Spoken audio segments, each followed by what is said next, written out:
새벽의 푸른빛이 서울 성북구의 오래된 골목길을 희미하게 적시던 시간, 대부분의 도시가 아직 깊은 잠에 빠져 있을 때, 낡은 주택가의 한 담벼락에 설치된 방범용 CCTV는 조용히 돌아가며 역사의 한 페이지가 될 장면을 기록하고 있었다. 그 영상은 처음 지역 커뮤니티 게시판에 오늘 아침 성북동 산책로에서 본 신기한 장면이라는 소박한 제목으로 올라왔다. 그리고 불과 몇 시간 만에 대한민국 전체를 뒤흔드는 폭풍의 눈이 되었다. 영상은 고요했다. 소리 하나 없는 흑백 화면 속 7살 남짓 되어 보이는 작은 여자아이가 나타났다. 아이의 이름은 이서아. 하지만 그 순간 그녀는 이름 없는 존재, 하나의 경이로운 상징이었다. 서아의 양옆과 뒤에는 마치 훈련받은 호위대처럼 5마리의 거대한 진돗개가 일정한 강역을 유지하며 걷고 있었다. 목줄도, 아이를 인도하는 어른의 모습도 보이지 않았다. 오직 아이의 작은 어깨 움직임, 미세한 고갯짓에 따라 5마리의 개들은 한 몸처럼 방향을 바꾸고 멈추고 다시 나아갔다. 그들의 발걸음은 아스팔트 위에서 소리 없이 무용을 하는 듯했고 새벽의 정적과 어우러져 비현실적인 아우라를 만들어냈다. 영상을 처음 본 사람들은 숨을 죽였다. 마치 잘 짜인 한 편의 영화 오프닝 시퀀스를 보는 듯한 기분이었다. 누군가는 댓글에 이건 거의 예술의 경지다라고 썼다. 또 다른 이는 아이와 개들 사이에 보이지 않는 언어가 있는 것 같다며 감탄했다. 영상은 순식간에 각종 소셜미디어로 퍼져나갔다. 인스타그램에서는 감성적인 배경음악이 입혀진 채로, 페이스북에서는 경이로운 교감이라는 제목으로, 대형 온라인 커뮤니티에서는 현대판 소녀 모글리라는 이름으로 공유되었다. 성북구 진돗개 소녀라는 해시태그는 실시간 검색어 순위에 오르내리기 시작했다. 경이로움은 곧 불안감으로 번져나갔다. 감탄의 댓글 아래에는 날카로운 우려의 목소리들이 자리 잡기 시작했다. 아무리 훈련이 잘 되어 있다고 해도 진돗개는 진돗개입니다. 저 큰 개들이 갑자기 돌변하면 아이는 어떻게 대처하죠? 생각만 해도 끔찍합니다. 아이가 너무 위태로워 보여요. 저렇게 어린아이를 새벽에 혼자. 그것도 대형견 5마리와 함께 내보내는 부모는 도대체 무슨 생각인 거죠? 이건 명백한 아동 방치이자 동물 관리 소홀입니다. 당장 구청에 민원 넣어야 하는 거 아닌가요? 논쟁은 걷잡을 수 없이 뜨거워졌다. 한쪽에서는 아이와 동물의 순수한 교감을 섣불리 판단하지 말라며 옹호했고, 다른 한쪽에서는 잠재적 위험을 외면하는 것은 무책임한 감상주의일 뿐이라고 비판했다. 영상 속 서아의 무표정한 얼굴과 텅 빈 듯한 눈빛은 논쟁에 기름을 부었다. 아이가 행복해 보이지 않는다는 의견, 깊은 사연이 있는 것 같다는 동정론, 심지어는 아이가 개들에게 억지로 끌려다니는 것 아니냐는 억측까지 난무했다. 폭풍이 본격적으로 지역사회를 덮친 것은 서울 북부 지역 최대 규모의 온라인 커뮤니티 성북맘 홀릭의 한 게시물이 올라오면서부터였다. 성북맘 홀릭은 단순한 정보 공유 사이트가 아니었다. 그곳은 지역 내 학군 정보, 맛집, 병원 평가부터 시작해 각종 정치적, 사회적 여론을 형성하는 막강한 영향력을 지닌 공간이었다. 아이디 성북 농워킹맘을 쓰는 한 회원이 글을 올렸다. 제목 논란의 진돗개 소녀. 제가 오늘 아침 직접 봤습니다. 안녕하세요.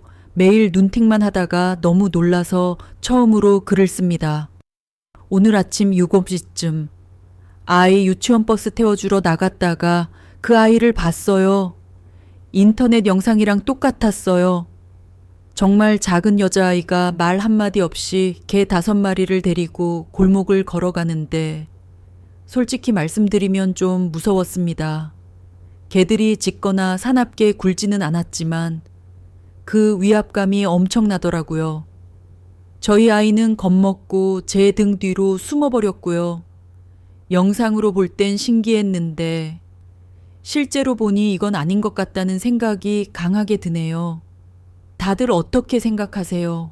게시물에는 순식간에 수백 개의 댓글이 달렸다. 성북맘 홀리께 댓글들은 익명의 온라인 커뮤니티와는 온도차가 확연했다. 그들의 불안은 훨씬 더 구체적이고 현실적이었다. 어머, 저도 본 것 같아요. 매일 아침 비슷한 시간에 저희 아파트 앞 공원을 지나가더라고요. 설마 그 아이일 줄은. 우리 아이 등하굣길이랑 겹치는데 만약에 개들이 다른 아이들한테 달려들기라도 하면 어떡하죠? 상상만 해도 아찔하네요. 아이가 안쓰럽긴 하지만 이건 별개의 문제예요. 다수의 안전이 우선이죠. 우리 아이들이 위험에 노출되어서는 안 됩니다. 제가 알기로 그 아이 학교도 안 다니는 것 같아요. 주변에 물어봐도 아는 사람이 없더라고요. 정상적인 상황은 아닌 게 분명해요. 불안은 빠르게 공포로, 그리고 분노로 변해갔다. 누군가 성북구청 홈페이지에 구청장에게 바란다 게시판 링크를 공유했다. 그러자 마치 약속이라도 한 듯 회원들은 행동에 나서기 시작했다. 방금 민원 넣고 왔습니다. 성북구 아동 및 반려동물 안전관리 소홀에 대한 신속한 조사 요청이라고 썼어요. 저도 동참했습니다. 아이의 안전과 주민들의 안전을 위해 즉각적인 조치가 필요하다고 강력하게 요구했습니다. 민원 넣는 방법 스크린샷 찍어서 올려요. 다들 5분만 투자해서 우리 아이들의 안전을 지킵시다. 성북구청 민원 담당 부서의 월요일 아침은 그야말로 전쟁터였다. 평소라면 조용했을 내부 민원 처리 시스템에 경고등이 쉴 새 없이 깜빡였다. 시스템 관리자는 처음에는 단순한 서버 오류인 줄 알았다. 하지만 로그를 확인한 그의 표정은 굳어졌다. 동일한 키워드를 포함한 민원이 분당 수십 건씩 폭주하고 있었다. 진돗개 소녀, 아동 방치, 성북동, 안전 위협. 민원 접수 담당자인 박주임은 커피를 마실 시간도 없이 쏟아지는 민원들을 분류하며 한숨을 쉬었다. 대부분은 감정적인 호소와 막연한 불안감을 토로하는 내용이었지만 그 양이 비상식적으로 많았다. 이것은 더 이상 몇몇 주민의 불만 사항이 아니었다. 명백한 집단 행동이었고 무시하고 넘어갈 수 있는 수준을 아득히 넘어선 사회적 현상이 되어가고 있었다. 박주임은 가장 논리적으로 작성된 민원 하나를 클릭해 내용을 꼼꼼히 읽어 내려갔다. 민원 제목 성북구 관내 아동보호 및 공공안전에 대한 심각한 위협 사례 고발 및 행정조치 촉구. 존경하는 구청장님께 본 민원인은 성북구에 거주하며 자녀를 양육하는 평범한 시민입니다.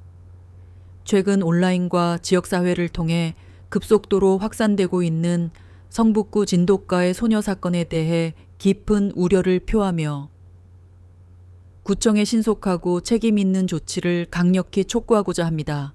첫째, 목줄과 입마개 등 최소한의 안전장치 없이 대형견 5마리가 통제되지 않은 상태로 주택가를 활보하는 것은 현행 동물보호법을 위반할 소지가 다분하며 지역 주민, 특히 노약자와 어린이의 안전을 심각하게 위협하는 행위입니다.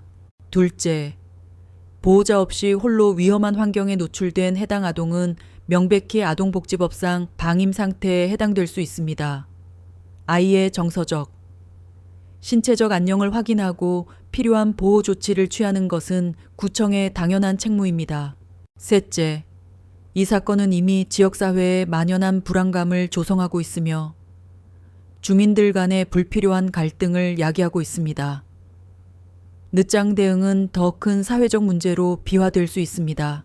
부디 본 사안의 심각성을 인지하시어 관련 부서 아동복지과, 지역경제과 등의 합동 현장 조사를 즉시 시행하고 그 결과를 투명하게 공개하여 주시길 바랍니다. 한 아이의 인권과 다수 주민의 안전, 그 어느 것도 소홀히 여겨져서는 안 될 것입니다. 박주임은 마른 침을 삼켰다.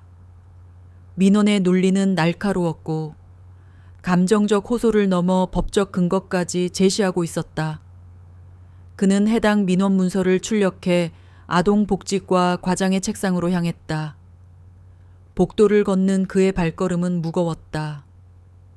창밖으로 보이는 성북구의 평화로운 풍경과 모니터 속에서 태풍처럼 번지고 있는 진돗개 소녀 사건의 간극이 기묘한 긴장감을 자아냈다.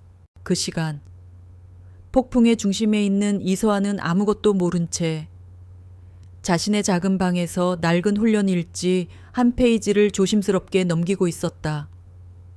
창문 너머 마당에서는 5마리의 진돗개들이 따스한 아침 햇살을 받으며 조용히 엎드려 있었다. 그들의 충성스러운 눈은 오직 서아가 있는 방문 쪽을 향해 있었다. 세상의 소란과 우려, 분노와 감탄이 그들만의 고요한 세계를 향해 거대한 파도처럼 밀려오고 있음을 그 누구도 아직 알지 못했다. 성북구의 조용한 기적은 이제 혹독한 시험대 위에 오를 준비를 하고 있었다.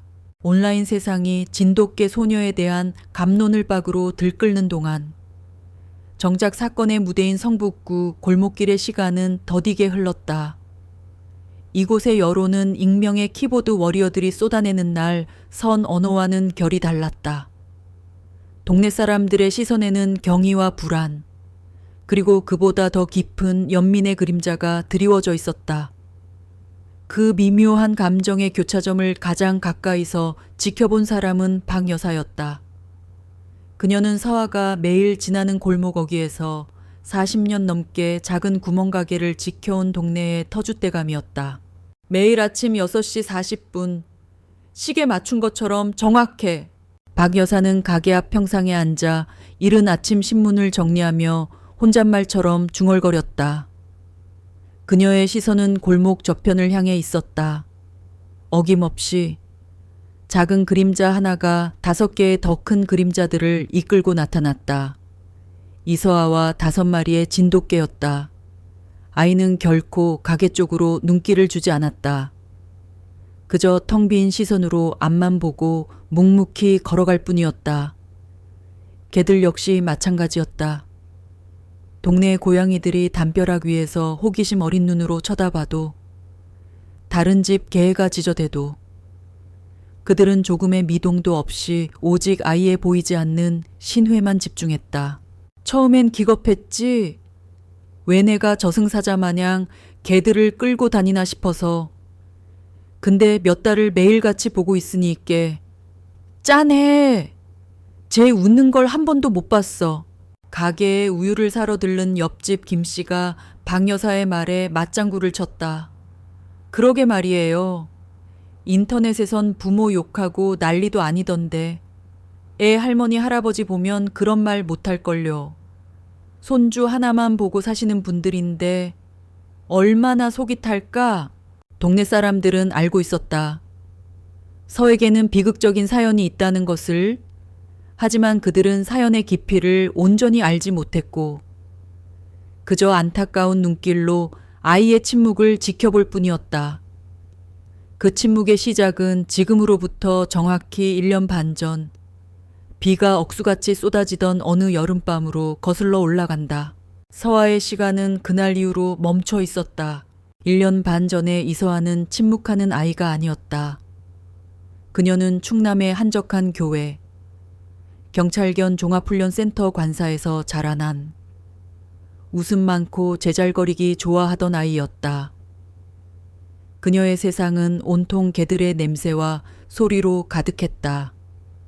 흙먼지를 일으키며 훈련장을 가로지르는 늠름한 셰퍼드들, 칭찬을 갈구하며 꼬리를 치는 리트리버들, 그리고 갓 태어나 어미 젖을 빠는 작고 따뜻한 강아지들. 그곳은 서에게 세상에서 가장 완벽한 놀이터였다. 서아의 부모, 이진석과 강지연은 대한민국 경찰 K-난고 유닛 경찰특공대 폭발물 탐지 견팀 내에서도 전설적인 인물들이었다. 개 언어를 듣는 남자로 불렸던 아버지 이진석은 아무도 길들이지 못했던 문제견들을 최고의 탐지견으로 키워내는 것으로 유명했다. 강철의 손을 가진 여인이라 불렸던 어머니 강지연은 훈련사의 작은 실수도 용납하지 않는 카리스마와 정확성으로 후배들의 존경을 한 몸에 받았다. 부부는 일에 있어서는 누구보다 치열했지만 딸 서에게는 한없이 다정한 부모였다. 이진석은 훈련을 마친 저녁이면 서아를 목마를 태우고 훈련장을 돌았고 강지연은 잠자리에 누운 서에게 개들과 영웅들의 이야기를 끝도 없이 들려주었다. 그들의 삶은 고됐지만 충만했고 미래는 밝게 빛나는 듯했다. 마루, 바람, 태산, 구름, 별. 이 5마리의 진돗개는 부부의 가장 큰 자부심이자 마지막 역작이었다. 토종 진돗개를 세계적인 수준의 탐지견으로 육성하겠다는 오랜 꿈의 결실이었다. 보통 탐지견으로는 사용되지 않는 진돗개의 독립적인 성향과 예민함을 극복하기 위해 부부는 지난 3년간 모든 것을 쏟아부었다. 5마리 모두 각기 다른 개성을 가졌지만 부부의 손길 아래 하나의 팀으로 완벽하게 조련되었다. 그들은 단순한 개가 아니었다. 부부의 땀과 열정, 그리고 서아의 어린 시절 추억이 고스란히 담긴 가족이었다. 비극은 예고 없이 찾아왔다. 그날은 경부고속도로에 시간당 100mP가 넘는 기록적인 폭우가 쏟아지고 있었다. 부부는 대구에서 열리는 경찰견 경진대회 참가를 마치고 늦은 밤 서울로 향하는 중이었다. 뒷좌석 카시트에서 서아는 고된 하루에 지쳐 깊은 잠에 빠져 있었다. 여보, 앞이 거의 안 보여. 천천히 가. 강지연의 목소리에는 드물게 불안감이 섞여 있었다. 이진석은 와이퍼를 최고 속도로 올리며 스티어링 휠을 꽉 쥐었다. 짙은 안개와 폭우가 뒤섞여 한 치 앞도 분간하기 어려웠다. 그때였다. 앞에서 달리던 대형 화물차가 빗길에 미끄러지며 중심을 잃었고 뒤따르던 차들이 연쇄적으로 부딪히기 시작했다. 이진석이 브레이크를 밟았을 때는 이미 늦어 있었다. 굉음과 함께 차체가 종잇장처럼 구겨졌고 서아 부모의 시간은 거기서 영원히 멈췄다. 사고 현장에 가장 먼저 도착한 구조대원은 참혹한 광경 앞에서 말을 잃었다. 형체를 알아볼 수 없을 만큼 부서진 차들, 빗물과 기름이 뒤섞여 흐르는 아스팔트, 그리고 절규와 신음소리, 그 지옥 같은 현장 속에서 기적 같은 일이 벌어졌다. 거의 반파된 승용차 뒷좌석에서 흠집 하나 없는 어린아이가 발견된 것이다. 아이는 카시트에 묶인 채 미동도 없이 앉아 있었다. 외상은 전혀 없었다. 하지만 아이의 눈은 허공의 한 점에 고정되어 있었고 아무리 말을 걸고 흔들어도 아무런 반응이 없었다. 마치 영혼이 빠져나간 인형 같았다. 아이의 이름은 이서아. 그날 밤 서아는 목숨을 건졌지만 목소리를 잃었다. 세상과 소통하는 문을 스스로 굳게 닫아버렸다. 의사는 급성 스트레스 장애로 인한 선택적 함구증이라는 진단을 내렸다. 뇌의 언어 기능에는 아무런 문제가 없지만 감당할 수 없는 정신적 충격으로 인해 발화를 거부하는 상태라는 설명이었다. 하지만 성북동 낡은 기와집에서 평생을 살아온 서아의 조부모에게 그 어려운 의학 용어는 와 닿지 않았다. 그들에게 서아의 침묵은 세상에 대한 너무 이른 절망이자 견고한 방어벽처럼 느껴질 뿐이었다. 아들과 며느리의 장례를 치르고 핏기 없는 얼굴의 손녀를 집으로 데려온 날, 노부부는 망연자실했다. 한때 제잘거리던 소리로 가득 찼을 집은 무거운 침묵에 잠겨 있었다. 서아는 밥을 먹지 않았고 잠을 자지 않았고 그저 창밖만 하염없이 바라보았다. 심리 상담사가 방문했지만 서아는 눈길 한번 주지 않았다. 친척들이 찾아와 아무리 말을 걸어도 서아의 세계는 굳게 닫혀 있었다. 노부부는 속수무책으로 말라가는 손녀를 보며 피눈물을 흘렸다. 며칠 뒤 K9 유닛에서 연락이 왔다. 부부가 남긴 5마리의 진돗개를 어떻게 처리할지에 대한 논의였다. 원칙적으로는 유닛에 복귀시켜 다른 훈련색에 인계하거나 자격이 되는 곳에 분양하는 것이 맞았다. 노부부 역시 그 사실을 알고 있었다. 좁은 마당에서 대형견 5마리를 키우는 것은 현실적으로 불가능했다. 그들은 무거운 마음으로 개들을 보내기로 결정했다. 유닛 소속 훈련사들이 개들을 데리러 온 날 사건이 터졌다. 훈련사들이 마루의 목에 줄을 걸려는 순간 방 안에서 미동도 않던 서아가 비명 같은 소리를 내며 뛰쳐나왔다. 그것은 말이 아니었다. 짐승의 울부짖음에 가까운 처절한 소리였다. 서아는 마루의 앞을 가로막고 2팔을 벌렸다. 평소라면 낯선 사람을 경계했을 개들은 그 순간 서아의 등 뒤에 일렬로 늘어서서 꼼짝도 하지 않았다. 그날 이후 서아의 상태는 급격히 악화되었다. 아이는 물 한 모금 마시지 않고 방구석에 웅크린 채 벽만 바라보았다. 눈은 퀭해졌고 몸은 나날이 쇠약해져 갔다. 겁에 질린 조부모는 결국 유닛에 다시 연락해 개들을 돌려보내달라고 애원했다. 5마리의 진돗개가 마당으로 돌아오던 날 기적 같은 일이 일어났다. 개들이 마당에 발을 들여놓자 며칠간 벽만 보던 서아가 천천히 고개를 돌렸다. 아이는 비틀거리며 마당으로 걸어 나왔고 말없이 개들 사이에 주저앉았다. 그리고 그날 저녁 서아는 할머니가 떠다 준 죽을 판 그릇이나 비웠다. 그제야 노부부는 깨달았다. 저 5마리의 개들은 아들과 며느리가 남긴 유산일 뿐만 아니라 손녀딸의 생명줄이라는 것을. 개들은 서아와 세상을 연결하는 유일한 끈이었다. 그 끈을 놓는 순간 아이는 영원히 침묵의 심해 속으로 가라앉을지도 몰랐다. 그날부터 노부부의 고된 싸움이 시작되었다. 빠듯한 연금과 모아둔 돈을 털어 마당에 튼튼한 울타리를 치고 계집을 지었다. 사료값과 예방접종 비용은 큰 부담이었지만 손녀가 밥을 먹는 모습을 보는 것만으로도 그들은 행복했다. 이웃들의 놀란 시선과 수군거림도 묵묵히 감내했다. 그들에게 세상의 평판 따위는 중요하지 않았다.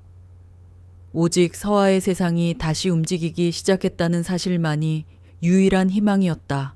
그리고 서아의 세상은 정말로 움직이기 시작했다. 아이는 더 이상 창밖만 바라보지 않았다. 대신 마당에 앉아 몇 시간이고 개들을 관찰했다. 그리고 어느 날부터인가 다락방에 쌓여있던 아들의 낡은 훈련 일지들을 꺼내 읽기 시작했다.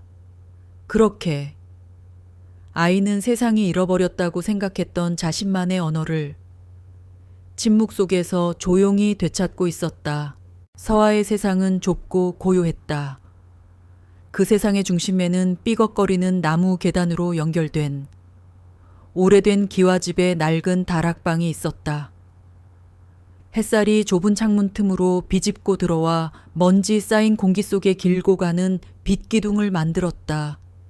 그 빛기둥 아래 서아는 거대한 세계와 마주하고 있었다. 아버지의 세계, 아버지의 언어가 담긴 수십 건의 훈련 일지. 그것은 단순한 기록이 아니었다. 닳고 다른 가죽 표지에서는 아직도 아버지의 땀 냄새가 희미하게 배어나오는 듯했고 페이지를 넘길 때마다 사각거리는 소리는 마치 아버지의 낮은 목소리처럼 들렸다. 꾹꾹 눌러 쓴 힘찬 필체, 중요한 부분에 그어진 붉은 밑줄, 여백에 갈겨 쓴 메모들. 서한은 작은 손가락으로 그 글자들을 하나하나 짚어가며 읽었다. 아니, 마셨다는 표현이 더 정확했다. 말을 잃어버린 아이는 아버지의 언어를 온몸으로 흡수했다. 일지는 개 한 마리 한 마리의 우주였다. 마루 리더 기질이 강함, 자존심이 세지만 한번 신뢰를 주면 절대 배신하지 않음, 시선으로 제압하는 훈련이 효과적 바람 청각이 유난히 예민, 높은 톤의 휘파람 소리에 즉각 반응, 속도 훈련 시 최고의 성과를 보임, 태산 듬직하고 침착, 촉각에 민감하여 부드러운 터치와 칭찬에 강한 유대감을 형성, 인내심 훈련의 특화.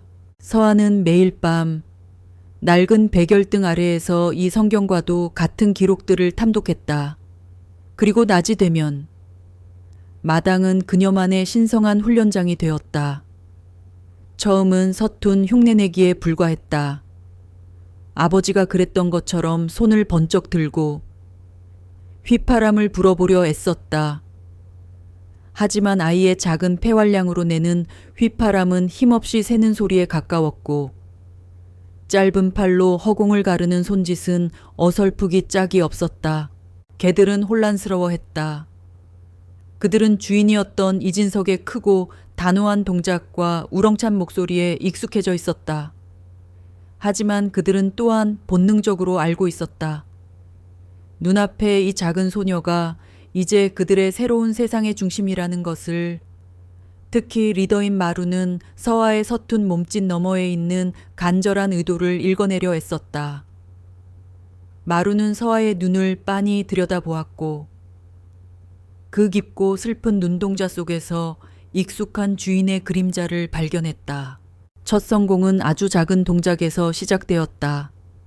일지에 적힌 앉아 명령어는 오른손을 들어 손바닥을 아래로 향하게 한 후 천천히 내린다였다. 서한은 몇 번이고 그 동작을 반복했다. 마루는 고개를 갸웃거리기만 할 뿐이었다. 지친 서한은 포기하듯 손을 아래로 툭 떨어뜨렸다. 바로 그 순간 마루가 엉덩이를 바닥에 붙이고 앉았다. 서아가 의도하지 않은 힘 빠진 마지막 동작이 오히려 예전 주인의 신호와 가장 유사했던 것이다. 서아의 텅 빈 눈에 아주 희미한 빛이 스쳤다. 아이는 다시 손을 들었다. 이번에는 의식적으로 힘을 빼고 마지막에 손목의 스냅을 이용해 툭 떨어뜨렸다. 마루가 즉시 앉았다. 옆에 있던 바람과 태산도 마루를 따라 앉았다. 서아는 심장이 작게 고동치는 것을 느꼈다. 그것은 사고 이후 처음으로 느껴보는 살아있다는 감각이었다. 그날 이후 서아의 훈련 방식은 복제에서 재창조로 진화하기 시작했다. 아이는 자신의 신체적 한계를 인정하고 그것을 역으로 이용했다. 아버지의 우렁찬 휘파람은 혀를 차는 날카로운 클릭 소리로 대체되었다. 손가락을 모두 펴서 방향을 지시하던 큰 동작은 손가락 한두 개를 미세하게 구부리는 신호로 바뀌었다. 온몸을 사용해 개들을 멈추게 하던 동작은 그저 걷다가 순간적으로 어깨에 힘을 주어 멈칫하는 것으로 단순화되었다. 놀라운 것은 개들의 반응이었다. 그들은 이 새로운 언어를 스펀지처럼 빨아들였다. 오히려 아버지의 크고 위압적인 신호보다 서아의 작고 섬세한 신호에 더 민감하고 신속하게 반응했다. 그들은 서아의 눈빛, 어깨의 미세한 떨림, 숨소리의 변화까지도 읽어냈다. 그것은 훈련을 넘어선 교감이었고 슬픔으로 묶인 영혼들만이 나눌 수 있는 깊은 대화였다.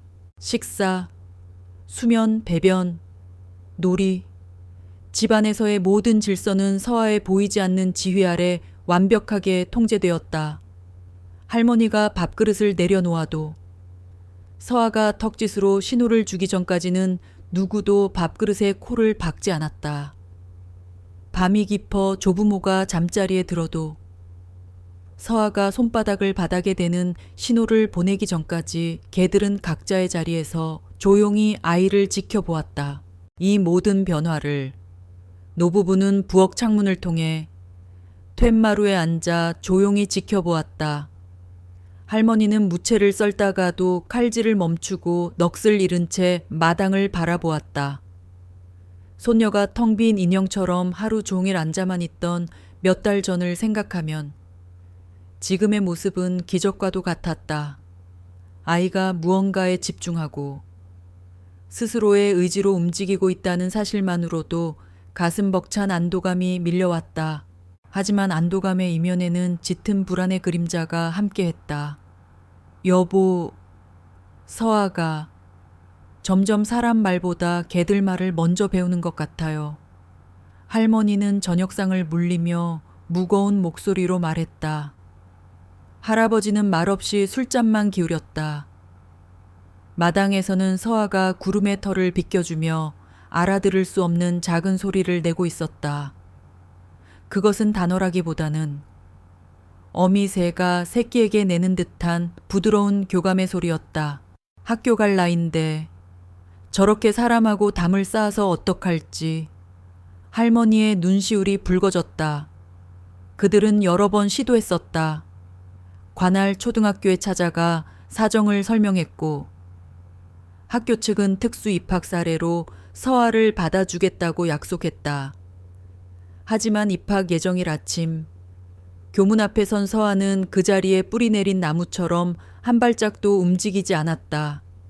할머니가 손을 잡아 끌어도 할아버지가 애원해도 아이는 굳게 입을 다문 채 교문을 노려보기만 했다.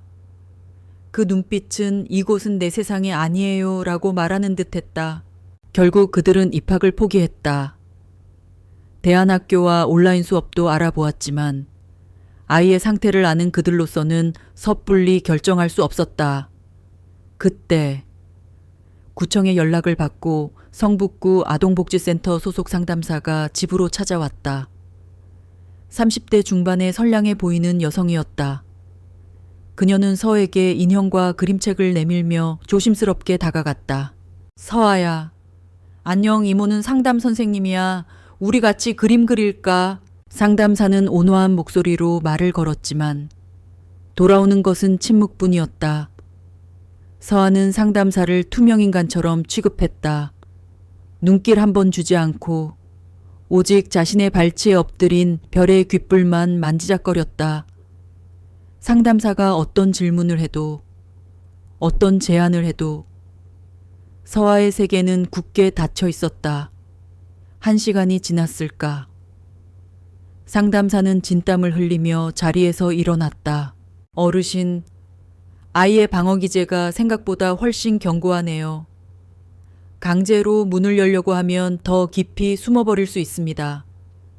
일단은 아이가 가장 안정감을 느끼는 환경, 즉 개들과 함께 있도록 내버려 두면서 비언어적인 방식으로 천천히 접근해야 할 것 같습니다.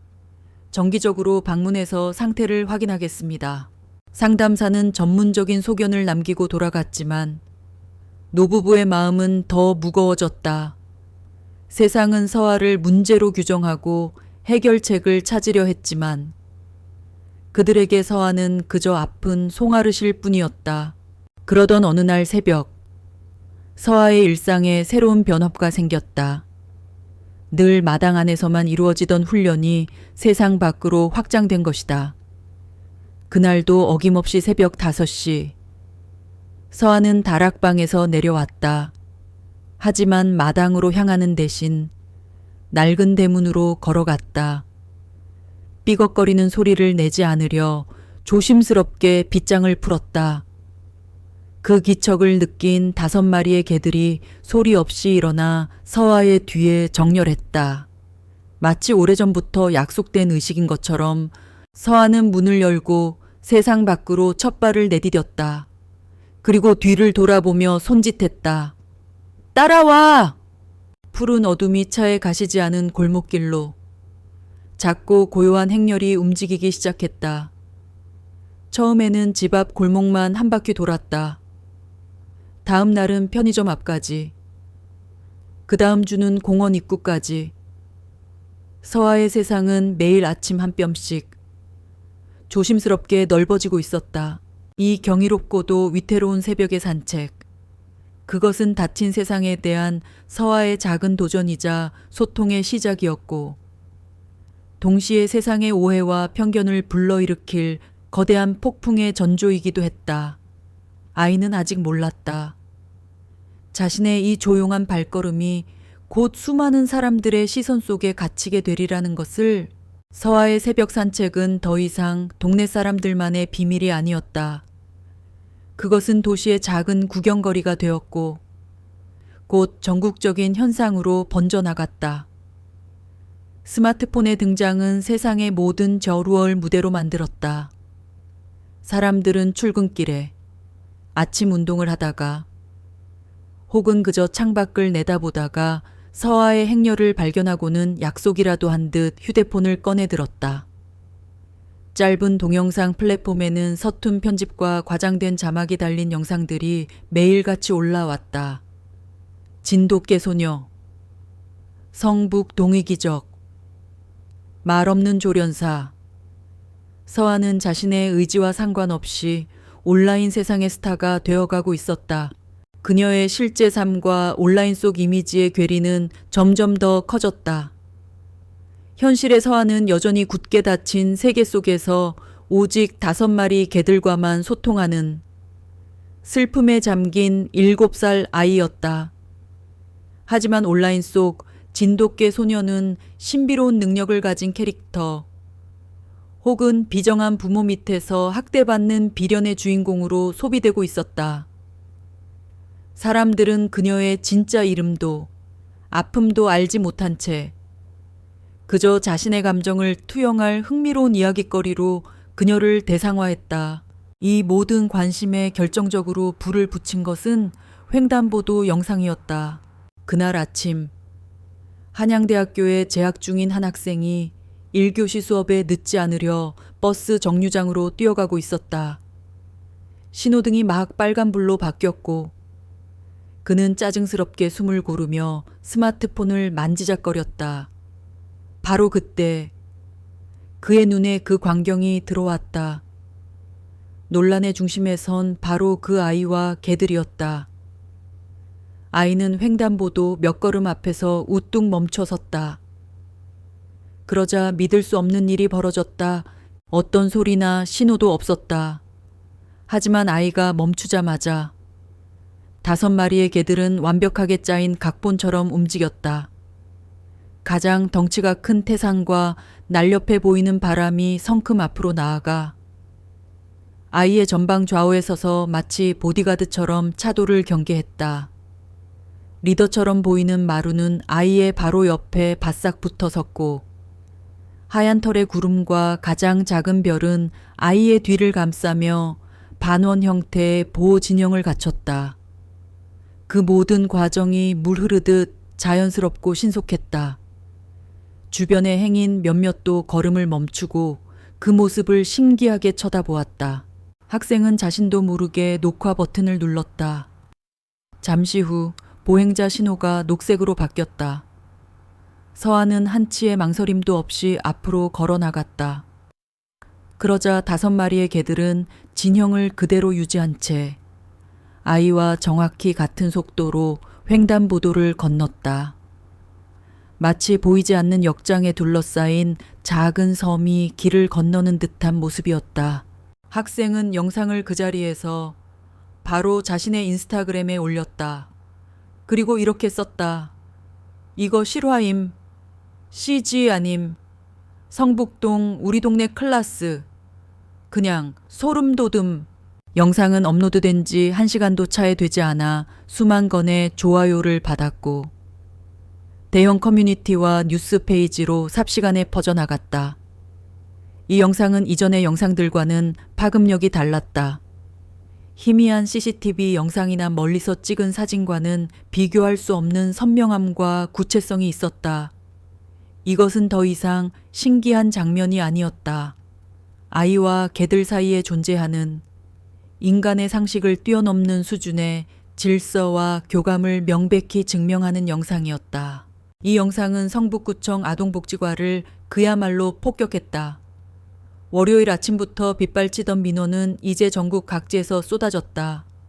언론사의 전화도 쉴 새 없이 울려댔다. KBS 사회부 기자, JTBC 탐사보도팀 작가, 심지어 SBS의 동물 전문 프로그램 PD까지 모두가 진돗개 소녀에 대한 구청의 공식 입장을 요구했다. 아동복지과 김영민 과장은 관자놀이를 꾹꾹 누르며 모니터를 노려보았다. 그의 앞에는 성북구 진돗개 소녀 사건 현황 보고라는 제목의 내부 문서가 띄워져 있었다. 지난 24시간 동안 접수된 온라인 민원 137건, 전화 민원 89건, 과설립 이래 전무후무한 기록이었다. 김 과장은 결국 결제 서류에 도장을 찍었다. 서류 상단에는 붉은 글씨로 이렇게 적혀 있었다. 사건명 성북구 진돗개 소녀 사건, 처리방침 관련 부서 합동 TF팀 구성 및 즉각적인 현장 실사 착수. 이제 이 일은 되돌릴 수 없는 공식적인 행정 절차가 되었다. 한편 서아가 매일 지나는 산책로 끝자락, 고즈넉한 한옥이 한 채 있었다. 잘 가꿔진 정원과 단아한 기와가 집주인의 품격을 말해주는 듯한 집이었다. 그 집의 주인은 김은희. 평생을 초등학교 교단에 몸담다 몇 해 전 교장으로 정년 퇴임한 지역사회의 원로였다. 주민들은 그녀를 교장 선생님이라 부르며 존경과 신뢰를 보냈다. 그녀는 주민자치위원회 위원장이자 지역교육발전협의회의 고문이었다. 그녀의 말 한마디는 웬만한 구의원보다 더 큰 영향력을 가졌다. 김은희는 매일 아침 6시 40분 거실 창가에 서서 난초에 물을 주며 서아의 행렬을 지켜보았다. 처음에는 그저 신기한 아이의 별난 행동이라고 생각했다. 하지만 교육자의 눈으로 그 모습을 매일 관찰하면서 그녀의 생각은 점차 우려로, 그리고 마침내는 단호한 확신으로 변해갔다. 저건 교감이 아니야. 위험하고 병적인 고립이지. 그녀의 눈에 비친 서아는 기적의 소녀가 아니었다. 학교에 가야 할 시간에 거리를 배회하는 교육방임 아동이었고, 친구들과 어울려야 할 나이에 짐승들과만 교감하는 사회성 결핍 아동이었다. 훈련이 잘 된 개들은 칭찬의 대상이 아니라 언제 터질지 모르는 시한폭탄처럼 보였다. 그녀는 수십 년간 수천 명의 아이들을 봐왔다. 아이는 아이들 속에서, 사회의 규칙 속에서, 그리고 어른들의 보호와 지도 아래에서 자라야 한다는 것이 그녀의 평생에 걸친 신념이었다. 횡단보도 영상이 온 나라를 들썩이게 만든 날, 김은희의 인내심은 바닥을 드러냈다. 사람들은 영상 속 질서에 감탄했지만 그녀는 그 질서 너머에 더 큰 무질서를 보았다. 어리석은 사람들, 눈에 보이는 것에만 현혹되는군. 아이의 텅 빈 눈은 보이지 않는 건가? 저 아이의 미래는 누가 책임질 거지? 저 개들이 늙어 죽으면 아이는 세상에 홀로 어떻게 살아남을 건가? 이건 낭만이 아니라 비극의 서막이야. 그녀의 마음속에서는 무언가 뜨거운 것이 치밀어 올랐다. 그것은 교육자로서의 사명감이었고 지역 어른으로서의 책임감이었다. 하지만 그 이면에는 그녀 자신조차 명확히 인지하지 못하는 더 어둡고 복잡한 감정이 소용돌이치고 있었다. 서아의 무표정한 얼굴을 볼 때마다 오래된 흉터가 쑤시듯 가슴 한쪽이 아릿하게 저려왔다. 잊었다고 생각했던 빗속의 아스팔트와 날카로운 파여름이 담긴 어느 끔찍한 날의 기억이 희미하게 고개를 들었다. 그녀는 그 불편한 감정을 애써 억누르며 자신의 행동이 오직 공공의 성과 아이오의 미래를 위한 것이라고 스스로를 다독였다. 김은희는 더 이상 지켜만 볼 수 없다고 결론 내렸다. 이것은 방관이 아니라 직무유기였다. 그녀는 난초에 물을 주던 분무기를 내려놓았다. 우아하고 인자하던 그녀의 얼굴은 어느새 강철 같은 의지로 굳어 있었다. 그녀는 전화기를 들고 익숙한 번호를 눌렀다. 지역 학부모 연합회 회장이었다. 최 선생님, 저 김은희입니다. 잘 지내시죠? 짧은 안부 인사가 오간 뒤 그녀의 목소리는 낮고 단호해졌다. 다름이 아니라 우리 동네 그 아이 문제 말입니다. 더는 이렇게 지켜만 보고 있을 수는 없겠어요. 아이를 위해서도, 다른 모든 아이들을 위해서도 우리 어른들이 나서야 할 때입니다. 그 전화 한 통이 서아의 고요한 세계를 향한 거대한 파도의 시작을 알리는 신호탄이 될 것이었다. 김은희의 잘 정돈된 거실 창밖으로 서아와 5마리의 개들이 마지막 평화로운 산책을 마치고 골목 저편으로 사라지고 있었다. 김은희는 행동하는 사람이었다. 평생을 교육자로서 살아오면서 그녀는 문제 앞에서 망설이거나 방관하는 법을 배우지 못했다. 그녀에게 신념은 실천과 동의어였다. 그녀의 움직임은 조용했지만 체계적이었고 파급력은 막강했다. 그녀의 첫 번째 행동은 지역사회의 여론주도층을 규합하는 것이었다. 그녀는 학부모 연합회 회장, 주민자치위원회 임원, 그리고 동네에서 목소리가 크다고 알려진 몇몇 분여회장들에게 전화를 돌려 긴급 현안 논의를 위한 커피타임을 제안했다. 약속 장소는 성북동의 한적한 카페 2층이었다. 김은희는 약속 시간 10분 전에 도착해 가장 안쪽 자리에 앉았다. 그녀는 언제나처럼 단정하고 흐트러짐 없는 모습이었다. 그녀의 앞에 모인 10대 명의 사람들은 모두 이 동네에서 적어도 10년 이상을 살아온 서로의 얼굴과 사정을 훤히 아는 이들이었다. 바쁘신데 시간 내주셔서 감사합니다. 김은희는 온화하지만 힘있는 목소리로 입을 열었다.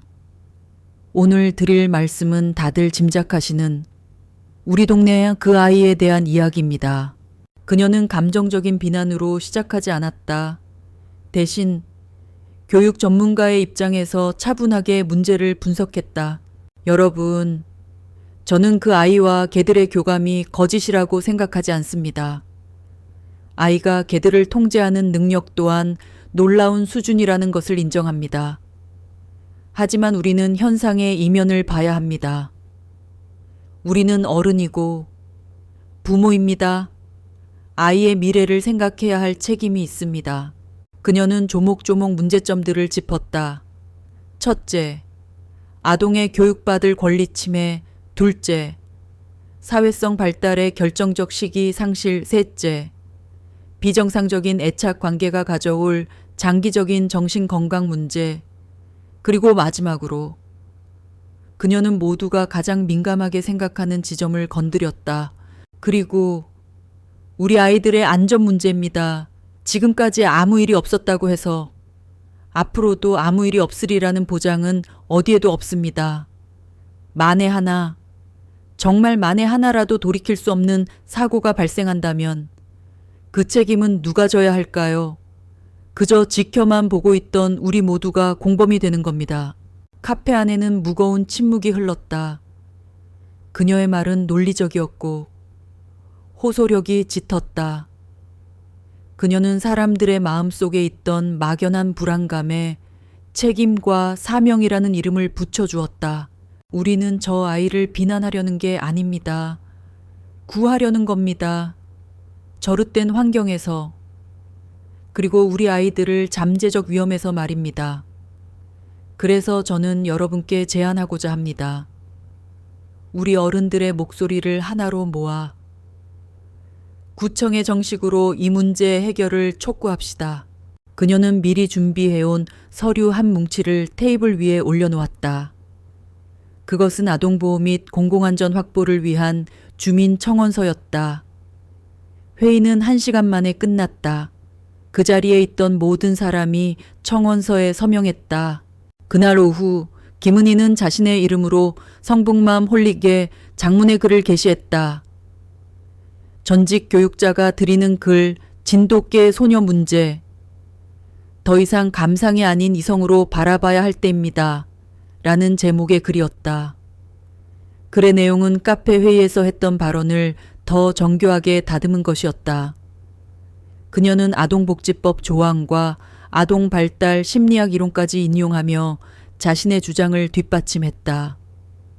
글의 마지막은 이렇게 끝맺었다. 우리의 관심은 아이를 향한 비난이 되어서는 안 됩니다. 아이를 보호하기 위한 건강한 개입이 되어야 합니다. 아이가 하루빨리 안전한 환경에서 전문적인 보호와 교육을 받을 수 있도록, 그리고 우리 동네가 모든 아이들에게 안전한 터전이 될 수 있도록 뜻을 함께 모아주시길 간곡히 부탁드립니다. 이 글은 그야말로 기폭제가 되었다. 존경받는 전직 교장이 실명으로 쓴 논리적이고 호소력 짙은 글에 반박할 사람은 거의 없었다. 감성팔이 그만하자. 교장 선생님 말씀이 100번 옳다는 댓글이 줄을 이었고 청원서에 동참하겠다는 의사가 빗발쳤다. 소수의 반대 의견은 순식간에 아이의 위험을 방치하는 이기적인 사람들로 매도당하며 묻혀버렸다. 여론의 흐름을 감지한 지역 케이블 방송사 서울 투데이가 발 빠르게 움직였다. 그들은 김은희에게 연락해 인터뷰를 요청했다. 며칠 뒤 저녁 동네 뉴스 시간에 해당 내용이 보도되었다. 화면 속 김은희는 자신의 집 정원을 배경으로 차분하고 지적인 모습으로 인터뷰에 응했다. 저는 교육자로서 평생을 아이들과 함께했습니다. 저 아이의 눈을 보면 알 수 있습니다. 아이는 지금 구조 신호를 보내고 있는 겁니다. 우리 어른들이 그 신호를 외면해서는 안 됩니다. 이어서 겁에 질린 표정의 학부모 몇 명의 인터뷰가 이어졌다. 솔직히 무서워요. 아이 혼자서는 절대 저 길로 못 가게 해요. 왜 저런 위험한 상황을 계속 방치하는지 모르겠어요. 구청은 도대체 뭘 하는 거죠? 그리고 카메라는 서아의 집 대문으로 향했다. 기자가 초인종을 누르는 장면과 함께 내레이션이 흘러나왔다. 아이의 조부모 측은 여러 차례 접촉을 시도했으나 어떠한 입장 표명도 거부했습니다. 그 시각 서아의 할머니와 할아버지는 낡은 텔레비전 앞에 앉아 속수무책으로 그 방송을 보고 있었다. 화면 속에서 이웃들은 낯선 얼굴을 하고 있었고 존경받는 교장 선생님은 자신들을 무책임한 보호자로 만들고 있었다. 기자가 초인종을 눌렀을 때 그들은 너무 놀라고 무서워서 문을 열어줄 용기가 없었다. 하지만 그 잠깐의 망설임이 방송에서는 의혹을 키우는 침묵으로 포장되고 있었다. 여보, 할머니는 할아버지의 팔을 붙잡았다. 할아버지는 아무 말 없이 입술을 꽉 깨물었다. 그의 손이 가슴께로 올라갔다. 지병인 협심증이 다시 도지는 듯했다. 세상이 자신들을, 그리고 가여운 손녀를 벼랑 끝으로 몰고 가고 있다는 공포가 노부부의 온몸을 짓눌렀다. 그들에게는 이 거대한 여론의 파도에 맞서 싸울 힘도 방법도 없었다. 결정타는 김은희가 구청에 직접 제출한 청원서였다. 무려 578명의 서명이 담긴 청원서는 더 이상 무시할 수 없는 민의의 무게를 가지고 있었다. 성북구청장실에서는 긴급대책회의가 열렸다.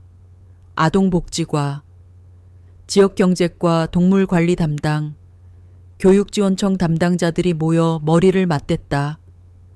회의실 분위기는 무겁게 가라앉아 있었다. 김영민 과장이 먼저 입을 열었다. 상황이 저희가 통제할 수 있는 수준을 넘어섰습니다. 언론 보도까지 나갔고 청원서의 상징성도 무시할 수 없습니다. 더 이상 행정 지도를 권고하는 수준에서 끝낼 수 없습니다. 교육청 담당자가 동의했다. 해당 아동은 취약 연령임에도 미취약 상태입니다. 교육 기회 보장 차원에서도 적극적인 개입이 필요합니다. 결정은 피할 수 없는 수순이었다. 회의는 신속하게 결론에 도달했다. 아동복지법 제15조에 근거한 공식적인 실태 조사를 시행한다. 아동복지 전문가, 수의사, 교육 전문가로 구성된 합동조사팀을 꾸려 가정 방문을 실시하고 논란의 중심인 새벽 산책을 직접 관찰하여 위험성 여부를 판단한다. 그날 오후 구청 소속 사회복지 공무원 한 명이 서아의 집을 방문했다. 그는 어떤 질문도 설명도 하지 않았다. 그저 굳은 얼굴로 서류 봉투 하나를 내밀고 돌아갔다. 할머니는 떨리는 손으로 봉투를 열었다. 차가운 행정 용어로 가득한 공문서 한 장이 들어 있었다. 아동복지 실태 조사를 위한 가정 방문 및 현장 관찰 실시 통보서. 종이 한 장에 담긴 피할 수 없는 세상의 개입이었다. 할머니는 공문서를 손에 쥔 채 그 자리에 주저앉았다. 창밖 마당에서는 서아가 태산의 커다란 등 위로 낡은 훈련 일지를 펼쳐놓고 있었다. 아이의 고요한 세계를 둘러싼 방어벽에 이제 첫 번째 균열이 생기기 시작했다. 조사 첫날 아침은 팽팽한 긴장감 속에서 시작되었다. 성북구청 아동복지과의 김영민 과장을 필두로 서울시 교육청 소속 아동심리상담사 그리고 시 지정동물행동 전문 수의사까지 총 3명으로 구성된 합동조사팀이 서아의 집 대문 앞에 섰다. 그들의 손에는 공식적인 절차와 냉정한 평가 기준이 담긴 클립보드가 들려 있었다. 초인종 소리에 문을 연 할머니의 얼굴은 종이장처럼 하얗게 질려 있었다. 할아버지는 손님을 맞으면서도 마른 기침을 멈추지 못했다.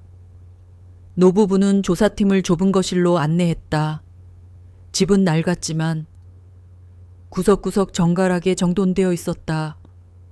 온라인에서 떠돌던 방치나 학대의 흔적은 어디에서도 찾아볼 수 없었다. 조사는 각자의 영역에서 조용히 진행되었다. 김영민 과장은 조부모와 면담하며 서아의 과거와 현재 상태, 양육 환경에 대해 꼼꼼히 질문했다. 아동심리 상담사는 거실 한쪽에서 책을 보는 척하며 서아의 행동을 관찰했다. 그리고 동물행동 전문 수의사는 마당에 있는 개들의 상태와 위생 환경을 점검했다. 서아는 외부인들의 침입에 완벽한 무반응으로 일관했다. 아이는 거실 구석, 자신만의 작은 의자에 앉아 낡은 그림책을 펼쳐놓고 있었다. 하지만 시선은 책에 고정되어 있지 않았다. 아이는 그저 텅 빈 눈으로 허공을 응시할 뿐이었다. 마루는 그런 서아의 발치에 꼼짝 않고 엎드려 있었고 나머지 4마리의 개들도 서아를 중심으로 경계심 어린 자세를 유지했다. 그들은 낯선 사람들의 움직임에 긴장했지만 위협적인 행동은 전혀 보이지 않았다. 수의사가 김 과장에게 조용히 보고했다. 개들의 건강 및 위생 상태는 매우 양호합니다. 사회성도 문제없어 보입니다. 공격적인 성향은 발견되지 않았고 아이와의 유대관계가 대단히 안정적으로 형성되어 있습니다. 오히려 아이를 보호하려는 본능이 극도로 발달한 상태입니다. 면담을 마친 조사팀은 가장 핵심적인 절차인 새벽 산책 현장 관찰을 위해 다음 날 다시 방문하기로 했다. 다음 날 새벽 6시 30분. 조사팀은 서아의 집에서 조금 떨어진 골목에 차를 세우고 기다렸다.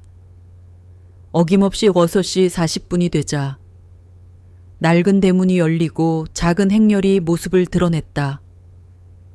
조사팀은 일정한 거리를 두고 조심스럽게 그 뒤를 따랐다.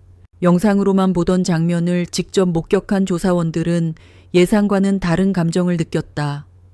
그것은 불안이나 위험이 아니었다. 경외감에 가까운 무언가였다. 말 한마디, 손짓 하나 없이 완벽하게 정렬된 개들의 걸음걸이.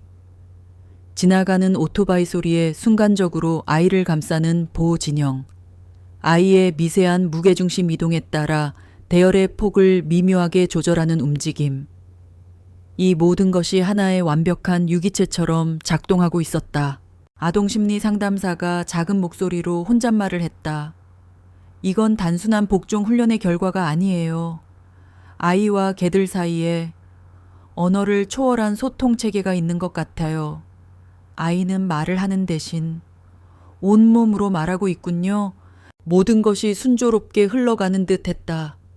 그 비극적인 사건이 터지기 전까지는 행렬이 동네 작은 공원 입구에 다다랐을 때였다. 길 저편에서 한 여성이 빠른 걸음으로 다가왔다.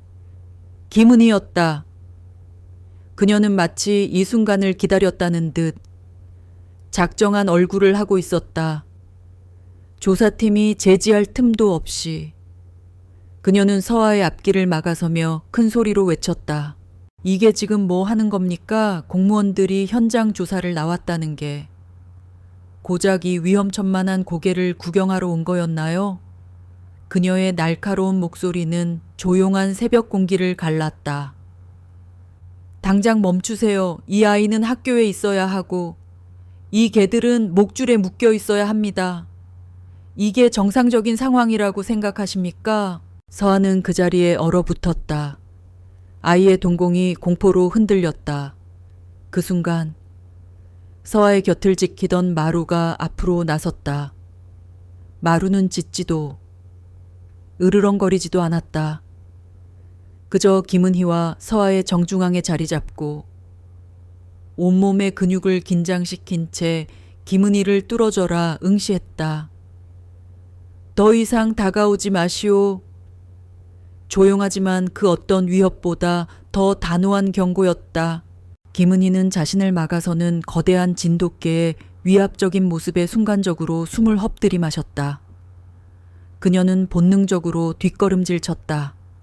하지만 당황한 나머지 발밑을 보지 못했다. 그녀의 구두굽이 보도블록에 튀어나온 경계석에 걸렸다. 아! 짧은 비명과 함께 김은희의 몸이 균형을 잃고 뒤로 넘어졌다. 쿵 하는 소리와 함께 그녀는 바닥에 주저앉았다. 모든 것이 순식간에 일어났다. 주변에서 아침 운동을 하던 몇몇 사람들이 소리를 듣고 달려왔다. 누군가는 넘어진 김은희를 부축했고 누군가는 스마트폰을 꺼내 이 혼란스러운 상황을 촬영하기 시작했다. 조사팀은 당황하여 어쩔 줄 몰랐다. 그날 아침 지역 커뮤니티는 그야말로 뒤집어졌다. 성북동 진돗개. 결국 시민 공격이라는 자극적인 제목과 함께 한 편의 짧은 영상이 올라왔다. 교묘하게 편집된 영상에는 마루가 위협적으로 앞으로 나서는 장면과 김은희가 비명을 지르며 넘어지는 장면이 절묘하게 붙어 있었다. 마루가 김은희를 밀어서 넘어뜨린 것처럼 보이기에 충분했다. 댓글창은 분노와 저주로 들끓었다. 내 이럴 줄 알았다. 결국 사고가 터졌군. 저개는 살인견이다. 당장 안락사시켜야 한다. 존경받는 교장 선생님을 공격하다니. 저 아이 집안 풍비박산 내야 합니다. 구청은 뭐 했나? 저런 위험한 개를 방치한 공무원들도 다 징계해야 한다. 김은희가 애써 쌓아 올린 잠재적 위험이라는 서사는 이제 현실화된 위협이라는 확고한 증거를 얻게 되었다. 상황은 구청이 통제할 수 있는 범위를 완전히 벗어났다. 비난 여론은 쓰나미처럼 밀려왔고 구청 홈페이지는 마비될 지경이었다. 결국 그날 오후 김영민 과장은 비상대책회의를 소집했고 무겁고 괴로운 결정을 내렸다. 현행법상 사람에게 위협을 가한 동물은 격리 조치 후 공격성 평가를 받게 되어 있습니다. 동영상이란 명백한 증거가 있는 이상 우리는 원칙대로 처리할 수밖에 없습니다. 오후 5시 성북구청 지역경제과 소속 동물보호 담당 공무원들이 동물보호센터의 흰색 밴을 타고 서아의 집에 도착했다. 그들은 할머니의 울부짖음과 할아버지의 애원을 뒤로 한 채 굳은 얼굴로 마당으로 들어섰다. 한 공무원이 마루에게 다가가 목줄을 채웠다. 마루는 저항하지 않았다. 그저 고개를 돌려 대문 앞에 망부석처럼 서 있는 작은 소녀를 슬픈 눈으로 바라볼 뿐이었다. 다른 네 마리의 개들은 불안하게 낑낑거리며 마루의 주변을 맴돌았다. 서아는 울지 않았다. 소리치지도 않았다. 아이는 그저 텅 빈 눈으로 자신의 세상에서 가장 든든한 기둥이었던 마루가 낯선 사람의 손에 이끌려 벤 안으로 사라지는 모습을 지켜보고 있었다.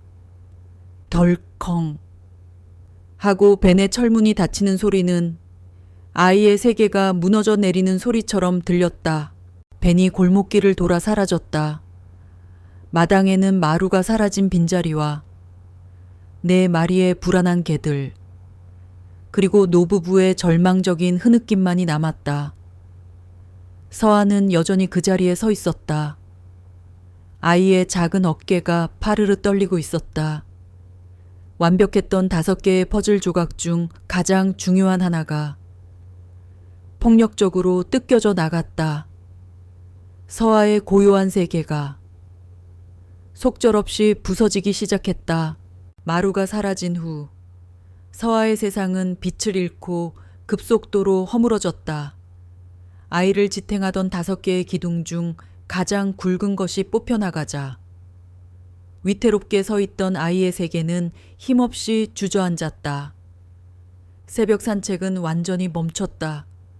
아이는 더 이상 현관문 밖으로 나가지 않았다. 마치 문 밖에 세상의 모든 위험이 도사리고 있는 것처럼 침묵은 더 깊어졌다. 이전의 침묵이 아이 나름의 질서와 언어를 품은 고요였다면 이제는 생명력 없는 텅 빈 공허뿐이었다. 서아는 거의 먹지 않았다. 할머니가 눈물로 애원하며 숟가락을 입에 넣어주려 해도 아이는 고개를 돌리거나 입을 굳게 다물었다. 아이의 몸은 나날이 풀 죽은 화초처럼 시들어갔다.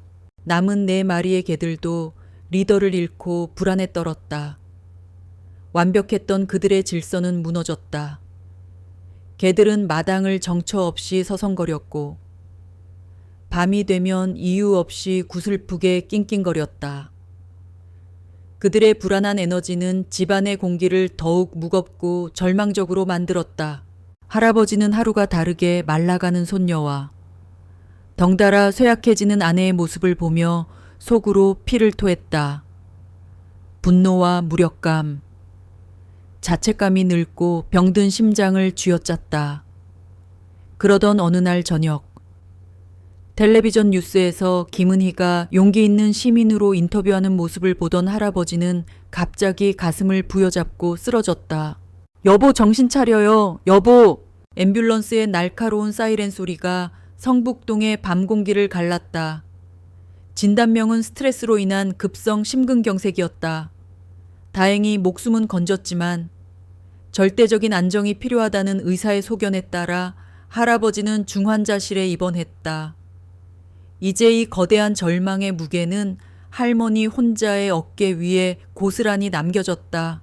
그렇게 모두가 절망의 가장 깊은 바닥으로 가라앉고 있을 때 누구도 예상치 못한 곳에서 작은 빗줄기가 새어나오고 있었다. 최민주는 공원 옆 작은 골목에서 카페 기억이라는 이름의 작은 로스터리 카페를 운영했다. 그는 말이 없고 조용한 성품의 남자로 세상의 소란에서 한 발짝 물러나 커피 향과 오래된 책 속에 파묻혀 사는 것을 낙으로 여겼다. 그 역시 진돗개 소녀의 소문을 알고 있었고 가끔 이른 아침 가게 문을 열 때면 아이의 기묘한 행렬을 목격하곤 했다. 그는 인터넷의 광적인 비난이나 감탄과는 다른 시선으로 아이를 보았다. 그의 눈에 비친 아이는 그저 너무 일찍 세상의 무게를 짊어진 작고 슬픈 영혼일 뿐이었다. 마루가 사람을 공격했다는 뉴스가 나왔을 때 최민주는 고개를 갸웃거렸다. 아무리 생각해도 그가 봐왔던 개들의 침착하고 질서 있는 모습과는 맞지 않았다. 특히 리더격으로 보였던 위험있고 늠름했던 그 개가 사람을 공격했다는 것은 선뜻 믿기지 않았다. 불편한 위화감이 그의 마음속에 가시처럼 박혔다. 며칠 뒤 그는 카페 CCTV 하드디스크의 용량을 정리하다가 문득 2달 전쯤의 어느 새벽을 떠올렸다. 비가 추적추적 내리던 날, 평소보다 훨씬 이른 시간에 가게 앞을 지나가던 서아와 마루의 모습이 어렴풋이 기억났다. 혹시나 하는 마음에 그는 그날의 파일을 찾아 재생 버튼을 눌렀다. 그리고 그는 온몸에 소름이 돋는 장면과 마주하게 되었다. 화면 속 시각은 새벽 4시 50분을 가리키고 있었다. 세상이 아직 짙은 남색 어둠에 잠겨 있을 시간, 서아는 마루, 단 한 마리와 함께 공원 안으로 들어왔다. 아이는 비에 젖은 채 공원 중앙에 작은 인공 연못으로 다가갔다. 그리고는 연못 가장자리에 쪼그리고 앉아 물 위에 떠있는 연잎을 향해 조심스럽게 손을 뻗었다. 바로 그 순간이었다. 비에 젖어 미끄러웠던 화강암 경계석 위에서 아이의 작은 발이 중심을 잃었다. 서아는 짧은 비명도 지르지 못한 채 그대로 연못 안으로 곤두박질 쳤다. 연못은 어른 허리 깊이도 차에 되지 않았지만 갑작스러운 충격과 차가운 물의 온도에 아이는 당황하여 허우적거렸다. 망설임은 1초도 없었다. 마루는 맹수처럼 몸을 날려 곧장 물속으로 뛰어들었다. 그리고는 당황해서 발버둥치는 서아의 등 뒤로 파고들어 자신의 몸을 지렛대 삼아 아이를 연못 가장자리 쪽으로 힘껏 밀어붙이기 시작했다. 마루의 앞발은 서아의 옷자락을 단단히 붙들었고 뒷다리는 쉼없이 물을 차며 추진력을 만들어냈다. 그것은 본능적인 행동이 아니었다. 명확한 목표와 구조 방법을 아는 고도로 훈련된 개의 움직임이었다. 몇십 초간의 사투 끝에 서아의 손이 마침내 연못 가장자리에 닿았다. 아이는 기어오르듯 힘겹게 밖으로 빠져나왔다. 온몸이 흠뻑 젖은 아이가 바닥에 주저앉아 가쁜 숨을 몰아쉬자 마루 역시 물 밖으로 나와 아이의 곁에 바싹 붙어 앉았다. 그리고는 아이의 천이 떨어지지 않도록 자신의 몸으로 아이를 감싸 안았다. 영상은 그 경이롭고도 숭고한 순간을 고스란히 기록하고 있었다. 최민주는 몇 번이고 영상을 되돌려 보았다. 그는 말을 잃었다. 이것은 단순한 동물의 영리함을 넘어선 깊은 사랑과 헌신이었다. 세상이 공격견이라 낙인 찍은 저 개가 사실은 아이의 수호신이었던 것이다. 그는 온몸에 전율이 흐르는 것을 느꼈다. 진실은 여기에 있었다. 그리고 이 진실을 아는 사람은 지금 오직 자신뿐이었다. 다음 날 아침 최민주는 카페 문에 개인 사정으로 하루 쉽니다 라는 팻말을 걸었다. 그는 밤새 녹화된 영상을 USB에 복사했다. 그리고 2가지 행동을 계획했다. 첫 번째는 공식적인 절차였다. 그는 검은 모자를 눌러쓰고 성북구청 민원실을 찾았다. 그는 번호표를 뽑고 차례를 기다린 뒤 창구의 젊은 공무원에게 조용히 USB를 내밀었다. 진돗개의 소녀 사건 때문에 시끄럽던데 혹시 도움이 될까 해서요. 익명으로 부탁드립니다. 어리둥절한 표정의 공무원에게 USB를 건네고 그는 미련 없이 구청을 빠져나왔다. 하지만 그는 행정 절차가 더디고 복잡하다는 것을 알고 있었다. 여론이라는 불길은 더 빠르고 강력한 바람으로 꺼야 했다. 그의 2번째 행동은 훨씬 더 대담했다. 그는 동네 PC방으로 향했다. 그리고는 익명으로 동영상 공유 사이트에 접속해 밤새 편집한 영상을 업로드했다. 그는 영상의 가장 극적인 부분들을 강조하고 마지막에는 자신의 카페 CCTV에 찍힌 시간과 장소를 명확히 밝혔다. 그리고 제목을 이렇게 썼다. 사람을 공격한 게 2번이나 아이를 구한 게입니다. 성북동 진돗개 사건에 감춰진 진실, 영상의 파급력은 가히 폭발적이었다. 공격 영상이 퍼졌던 속도와는 비교도 할 수 없을 만큼 빠르게 구조 영상은 대한민국 모든 온라인 커뮤니티를 점령했다. 영상을 본 사람들의 반응은 충격, 그 자체였다. 그리고 충격은 곧 깊은 자책과 미안함, 그리고 들끓는 분노로 바뀌었다. 세상에, 우리가 무슨 짓을 한 거지. 저런 충견을 괴물로 만들었구나. 눈물 나서 못 보겠다. 아이 지키려고 물속으로 뛰어드는 것 봐. 저게 어떻게 공격견이야. 넘어진 영상이랑 교차 편집한 거 보니까 소름 돋는다. 마루가 여자 막아선 것도 아이 지키려고 그런 거였네. 우리가 완전히 오해한 거였어? 그 아이랑 걔한테 무릎 꿇고 사과해야 한다. 우리 모두가 가해자다. 분노의 화살은 이제 김은희와 그녀에게 동조했던 사람들에게로 향했다. 김은희라는 저 교장 할망구. 신상부터 털자. 자기가 경계석에 걸려 넘어져 놓고 걔한테 뒤집어 씌운 거 아냐? 언론사들은 뭐 했나 확인도 안 하고 마녀 사냥에 동참하고 전부 정정보도하고 사과해라. 여론은 180도 뒤집혔다. 진실의 거대한 파도가 거짓과 편견으로 쌓아 올린 성벽을 무너뜨리기 시작했다.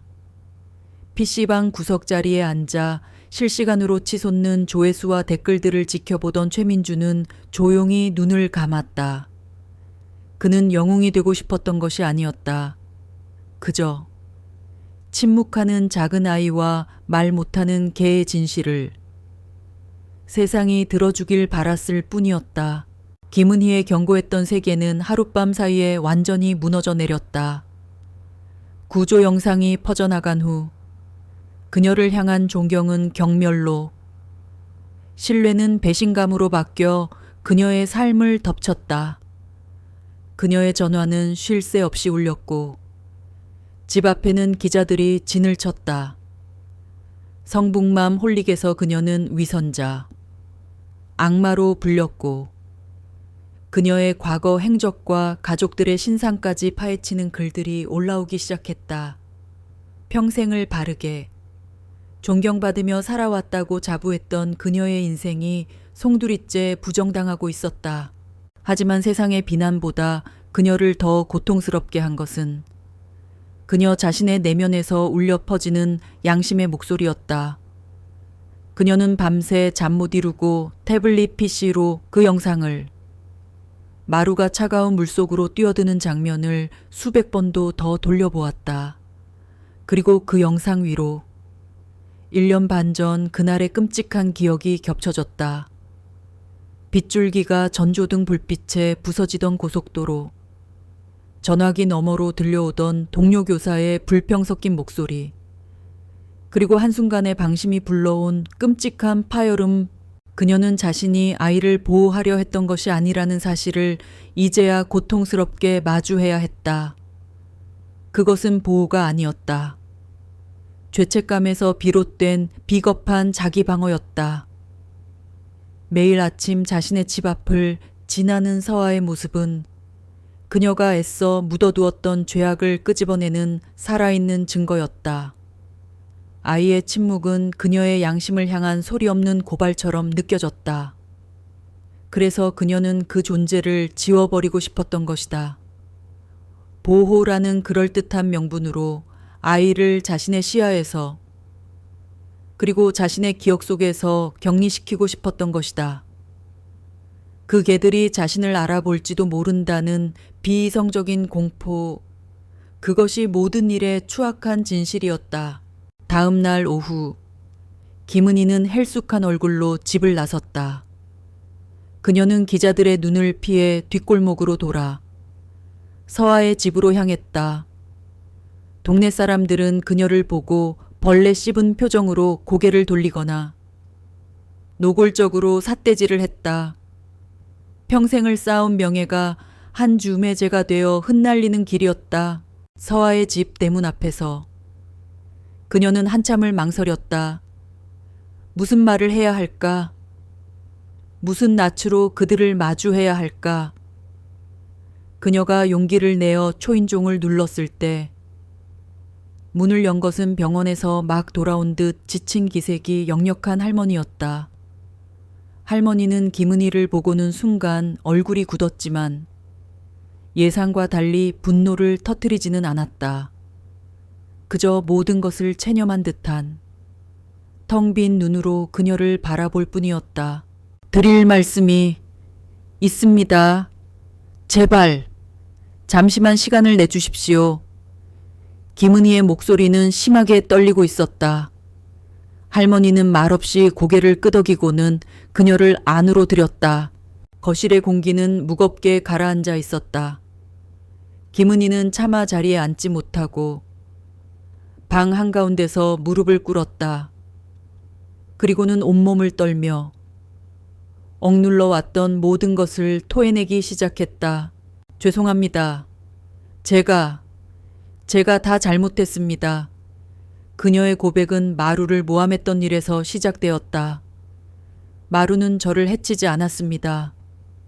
제가 혼자 놀라 뒷걸음질 치다가 경계석에 걸려 넘어진 겁니다. 제가 아이를 위험에 빠뜨렸다고 생각해서 이성을 잃고 개에게 모든 것을 뒤집어 씌웠습니다. 하지만 그것은 시작에 불과했다. 그녀는 흐느끼며 아무도 몰랐던, 감히 입에 담을 수조차 없었던 끔찍한 비밀을 꺼내놓았다. 그리고 1년 반 전 서아 부모님이 돌아가신 그 사고를 낸 사람이 바로 저였습니다. 할머니의 눈이 절망적으로 커졌다. 세상의 모든 소리가 멎는 듯한 침묵이 흘렀다. 비가 너무 많이 왔고 제가 운전 중에 통화를 하느라 브레이크를 늦게 밟았습니다. 경찰은 제 과실이 아니라고 했지만 사실입니다. 제가 서아의 부모님을 그렇게 만든 겁니다. 김은희는 오열하며 바닥에 머리를 박았다. 매일 아침 서아를 볼 때마다 그날이 떠올라 미칠 것 같았습니다. 그래서 아이를 제 눈앞에서 치워버리고 싶었습니다. 보호라는 말로 제 죄책감을 덮으려고 했습니다. 제가 죽일 년입니다. 용서하지 마십시오. 할머니는 아무 말도 하지 않았다. 그녀는 그저 자리에 주저앉아 소리 없이 눈물만 흘렸다. 분노할 기력조차 남아있지 않았다. 자신들이 평생 겪어본 적 없는 이 거대한 비극의 시작과 끝이 모두 눈앞에 무릎 꿇고 있는 저 여자와 연결되어 있었다는 사실이 기가 막혔다. 원망과 연민, 슬픔과 허무가 뒤섞인 감정이 늙은 여인의 가슴을 헤집었다.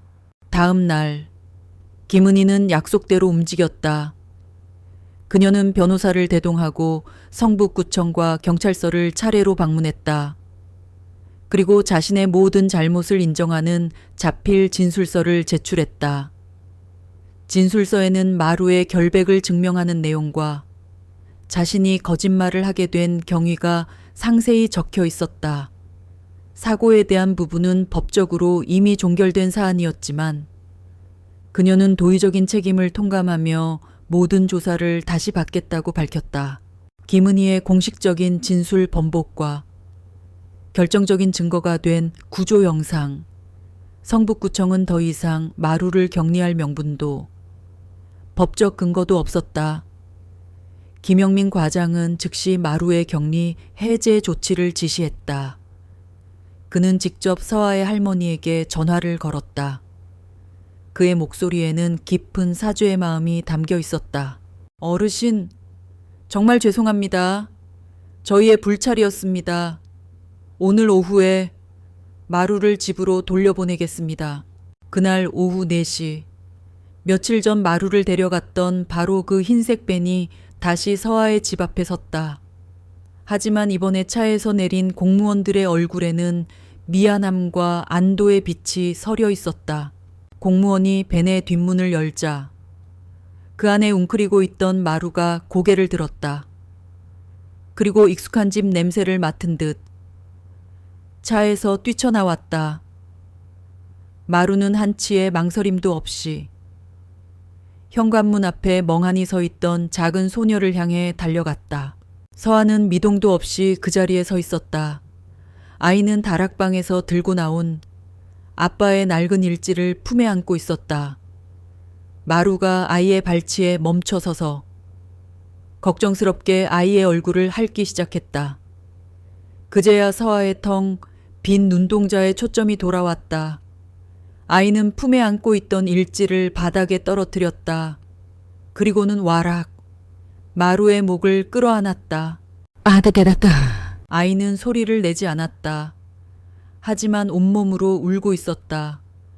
작은 어깨가 가늘게 들썩였고 뜨거운 눈물이 마루의 털 속으로 하염없이 스며들었다. 마루는 낑낑거리는 소리를 내며 아이의 얼굴을 계속 핥아주었다. 집안에서 뛰쳐나온 바람, 태산, 구름, 별이 그들 주위로 모여들어 꼬리를 치며 환호했다. 흩어졌던 가족이 마침내 다시 하나가 되는 순간이었다. 다음 날 새벽 어김없이 6시 40분 성북동의 오래된 골목길에 기적처럼 다시 그 행렬이 나타났다. 맨 앞에는 작은 소녀 이서아가 섰다. 그리고 그 옆에는 늠름한 리더 마루가 자리를 지켰다. 그 뒤를 나머지 4마리의 개들이 완벽한 질서 속에 따랐다. 세상은 여전히 소란스러웠고 앞으로 해결해야 할 문제들이 산더미처럼 남아있었다. 하지만 적어도 이 순간 아이의 부서졌던 세계는 다시 완벽하게 맞춰졌다. 6개의 심장이 다시 하나의 리듬으로 뛰기 시작했다. 서아와 5마리의 개들은 상처를 보듬고 떠오르는 아침 해를 향해 조용히 그러나 그 어느 때보다도 단단하게 첫걸음을 내디뎠다. 마루가 돌아오고 서아의 일상이 제자리를 찾았지만 한 번 시작된 행정 절차의 톱니바퀴는 저절로 멈추지 않았다. 서울가정법원은 이미 접수된 사안에 대해 아동복지 및 보호 조치에 관한 특별 심리를 개시한다고 통보했다. 이것은 누군가를 처벌하기 위한 재판이 아니었다. 법의 이름으로 한 아이의 미래를 위한 최선의 길을 찾고자 하는 무겁고 신중한 절차였다. 심리가 열리는 날 서초동 서울가정법원 청사는 아침부터 취재진과 시민단체의 관심으로 북적였다. 이 사건은 이제 단순히 한 동네의 해프닝을 넘어 아동복지의 사각지대와 사회적 편견, 그리고 인간과 동물의 교감이라는 복잡한 층위를 가진 사회적 의제가 되어 있었다. 법원은 아이에게 가해질 심리적 부담을 최소화하기 위해 비공개 심리를 원칙으로 했고 서아는 법정 바로 옆에 마련된 아동안정실에서 아동심리 상담사와 함께 대기하도록 조치했다. 서아의 곁에는 특별히 허가된 마루가 조용히 엎드려 아이에게 안정감을 주고 있었다. 법정 안 피고석도 원고석도 없는 둥근 테이블에 관계자들이 마주 앉았다. 한쪽에는 초조한 기색이 역력한 서아의 조부모와 무료 법률 지원을 맡은 인권 변호사가, 다른 한쪽에는 성북구청의 김영민 과장과 교육청 담당자가 굳은 얼굴로 앉아 있었다. 그리고 중앙상석에는 이 사건을 배당받은 박서연 판사가 서류를 검토하고 있었다. 그녀는 아동사건 전문 판사로 냉철한 판단력과 따뜻한 시선을 겸비한 인물로 정평이 나 있었다. 지금부터 이서아 아동의 복리 증진을 위한 특별 심리를 시작하겠습니다. 박 판사의 차분한 목소리와 함께 서아의 운명을 결정할 시간이 시작되었다. 먼저 입을 연 것은 성북구청 측이었다. 김영민 과장은 이전의 강경한 태도와는 달리 신중하고 조심스러운 어조로 사건의 개요와 사실관계를 보고했다. 본 사건은 주민들의 안전에 대한 우려에서 시작되었으나 그 과정에서 아동의 특수한 상황에 대한 이해가 부족했음을 인정합니다. 저희 구청은 깊은 유감을 표하는 바입니다. 그는 고개를 숙여 사과한 뒤 현재 상황에 대한 공식적인 입장을 밝혔다. 하지만 이서아 아동이 장기간 미취학 상태에 있으며 조부모님께서 고령이신 점, 그리고 반려견과의 관계가 유일한 소통 창구라는 점 등은 여전히 저희가 우려하는 부분입니다. 따라서 아동의 현재 생활 환경을 존중하되 학교 교육에 준하는 학습 프로그램과 전문적인 심리 치료를 병행하는 포괄적인 보호 조치가 반드시 필요하다고 사료됩니다. 그것은 합리적이고 원칙적인 주장이었다. 하지만 조부모의 얼굴에는 다시 불안의 그늘이 드리워졌다. 보호 조치라는 말이 결국 서아를 지금의 환경에서 떼어놓으려는 시도로 들렸기 때문이었다. 그때 조부모 측 변호사가 조용히 손을 들고 증인 한 명을 신청했다. 아동심리 전문가이자 이번 사건을 초기부터 자문해온 이혜진 박사였다. 증인석에 선 이 박사는 부드럽지만 단호한 목소리로 자신의 소견을 밝혔다. 판사님, 우리는 이서아 아동의 상태를 문제가 아닌 과정으로 이해해야 합니다. 아이의 선택적 함구증은 감당할 수 없는 트라우마에 맞서 스스로를 지키기 위한 처절한 생존 방식입니다. 그녀는 법정 안의 모든 사람들을 둘러보며 말을 이었다. 많은 분들이 아이가 개들에게 의존한다고 걱정합니다. 하지만 제 소견은 다릅니다. 아이는 의존하는 것이 아니라 개들을 다리 삼아 세상으로 다시 건너오려는 시도를 하고 있는 겁니다. 그 개들은 아이에게 단순한 동물이 아닙니다. 아이의 상처를 이해하는 유일한 존재이자 잃어버린 부모와의 연결고리이며 세상과 소통하는 법을 다시 배우게 하는 치료사입니다. 만약 우리가 그 다리를 강제로 치워버린다면 아이는 영원히 고립된 섬에 갇히게 될 겁니다. 이혜진 박사의 증언은 법정의 공기를 바꾸어 놓았다. 감성에 호소하는 주장이 아니었다. 수많은 임상 경험과 이론을 바탕으로 한 아이의 내면을 꿰뚫는 깊은 통찰이었다. 심리가 중반에 이르렀을 때 박서연 판사는 가장 중요한 질문을 던졌다. 이 모든 논의의 중심에는 이서아 아동이 있습니다. 아이의 생각을, 아이의 목소리를 직접 들어보고 싶습니다. 아동 안정실에 있던 서에게 판사의 목소리가 스피커를 통해 흘러나왔다. 서아야, 많이 힘들지 않니, 판사 할머니야. 말로 하지 않아도 괜찮아. 어떤 마음인지, 무엇을 원하는지 종이에 적어서 보여줄 수 있겠니? 상담사가 서아의 앞에 작은 노트와 연필을 놓아주었다. 서아는 잠시 망설였다. 아이는 고개를 들어 바로 옆에 엎드려 있는 마루를 바라보았다. 마루는 따뜻하고 깊은 눈으로 아이를 마주 보았다. 마치 괜찮아. 내 이야기를 해도 돼라고 말하는 듯 했다. 서아는 작은 손으로 연필을 꾹 쥐었다. 그리고는 또박또박 온 마음을 담아 글씨를 써 내려가기 시작했다. 몇 분 뒤 상담사가 노트를 들고 법정으로 들어왔다. 박 판사는 노트를 건네받아 그 위에 적힌 문장을 천천히 그리고 힘주어 읽어 내려갔다. 법정 안의 모든 사람들이 숨을 죽였다. 말을 하면 그날이 떠올라요.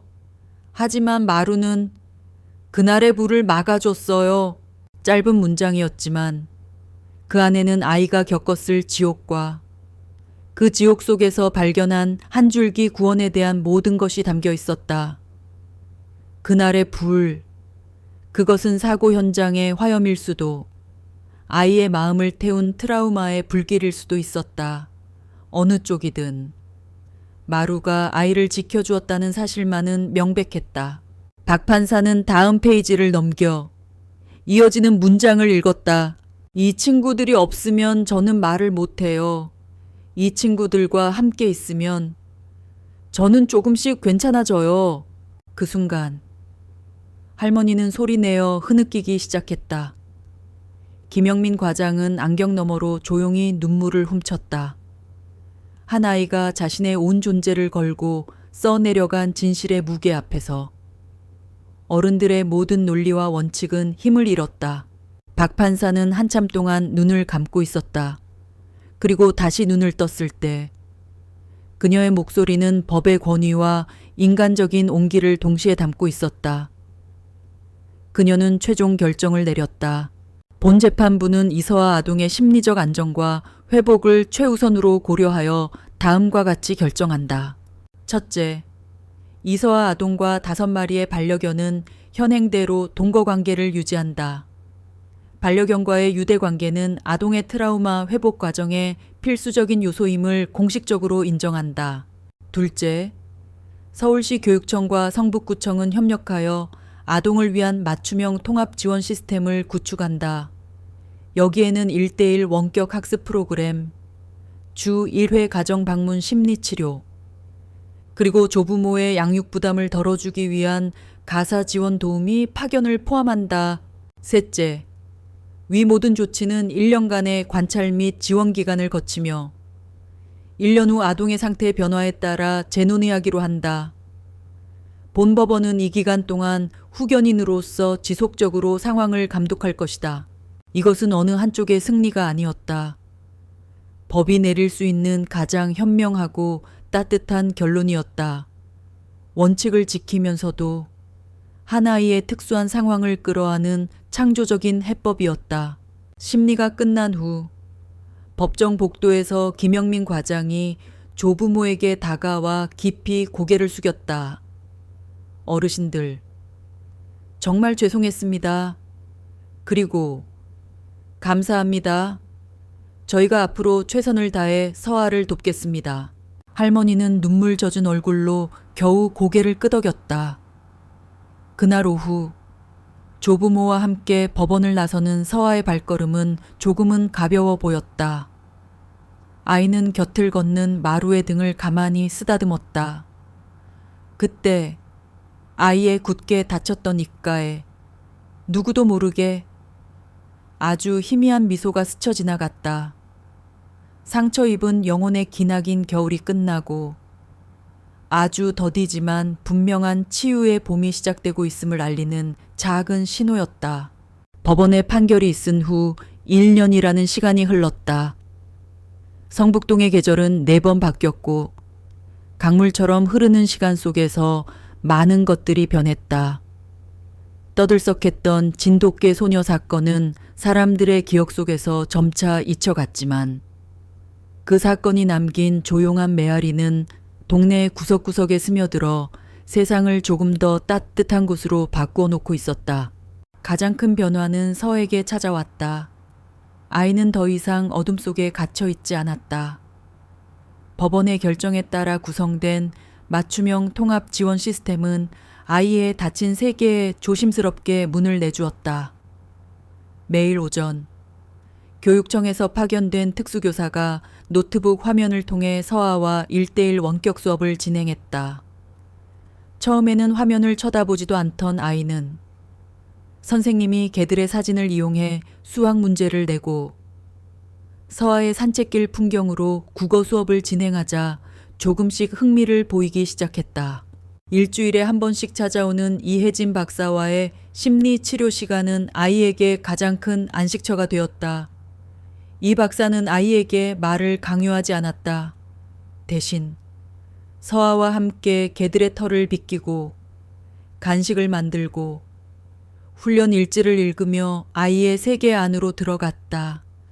그러던 어느 날 이 박사가 마루의 어릴 적 사진을 보며 참 귀여웠구나 라고 혼잣말을 했을 때였다. 서아는 아주 작은 목소리로 하지만 분명하게 대답했다. 아, 지금도 귀여워요. 그것이 사고 이후 서아가 가족이 아닌 타인에게 처음으로 건넨 말이었다. 그날 이후 아이의 언어는 아주 더디지만 멈추지 않고 세상 밖으로 흘러나오기 시작했다. 할머니가 차려준 저녁상 앞에서 할머니, 밥 맛있어요 라고 말하는 날에는 할머니가 소리 없이 눈물을 훔쳤다. 할아버지의 병문안을 가서 할아버지 보고 싶었어요 라고 속삭이는 날에는 할아버지의 혈압이 정상으로 돌아오는 기적이 일어나기도 했다. 이제 서아는 자신의 상처를 치유하는 것을 넘어 다른 사람의 상처를 보듬는 존재가 되어가고 있었다. 이혜진 박사의 제안으로 서아는 성북구 아동발달센터에서 열리는 동물 매개 치료 프로그램에 꼬마 조수로 참여하기 시작했다. 말을 하지 않는 아이들, 좀처럼 마음을 열지 않는 아이들 앞에 서아는 가장 온순한 구름이를 데리고 조용히 앉아 있었다. 서아는 아무것도 강요하지 않았다. 그저 곁에 있어 주었다. 그러면 신기하게도 굳게 닫혔던 아이들의 마음이 하얀 진돗개의 부드러운 털과 말없는 소녀의 깊은 눈빛 앞에서 조금씩 열리곤 했다.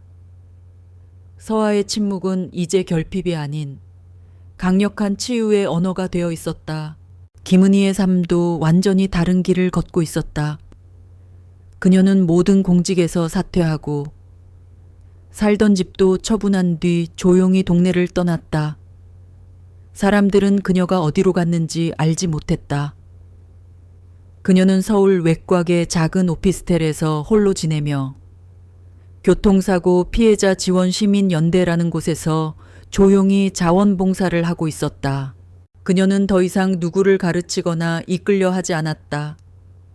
그녀의 역할은 그저 듣는 것이었다. 한순간의 사고로 가족을 잃은 사람들의 이야기를, 하루아침에 장애를 갖게 된 사람들의 절망을 그녀는 몇 시간이고 묵묵히 들어주었다. 그들의 고통을 들으며 그녀는 자신이 저지른 죄의 무게를 평생에 걸쳐 속죄하고 있었다. 가끔 봉사센터 창밖으로 아이들이 지나가는 모습을 볼 때면 그녀는 여전히 가슴이 저려왔다. 하지만 이제 그녀는 그 고통을 피하지 않고 자신의 일부로 끌어안는 법을 배우고 있었다. 성북구 진돗개 소녀 사건은 행정 시스템에도 의미 있는 변화를 가져왔다. 서울시는 이 사건을 계기로 위기 아동 지원에 관한 특별 조례를 개정했다. 획일적인 기준 대신 아동의 개별적인 상황과 정서적 환경을 최우선으로 고려하는 유연한 지원 체계가 마련되었다. 그리고 1년 전 그 소동의 무대였던 공원 한쪽에는 작은 돌멩이 하나가 조용히 놓였다. 화려한 기념비가 아닌 무릎 높이의 평범한 화관감이었다. 그 위에는 이름 하나 없이 단 한 줄의 문장만이 새겨져 있었다. 너의 침묵이 우리에게 말을 걸었다. 그것은 이 도시가 하나의 침묵을 오해하지 않고 기다려줄 수 있었음을, 그리고 그 기다림을 통해 더 성숙해졌음을 기억하는 겸손한 고백이었다. 사람들은 그 돌멩이의 의미를 알고 있었고 공원을 지날 때마다 잠시 걸음을 멈추고 그 문장을 조용히 읽어보곤 했다. 어느덧 다시 가을이 찾아왔다. 서아는 그날도 어김없이 5마리의 개들과 함께 새벽 산책에 나섰다. 모든 것이 1년 전과 똑같았지만 모든 것이 또한 달라져 있었다. 아이의 어깨는 활짝 펴져 있었고 발걸음은 가볍고 평화로웠다.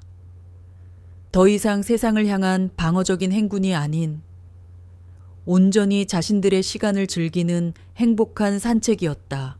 그때 골목 저편에서 한 가족이 걸어 나왔다.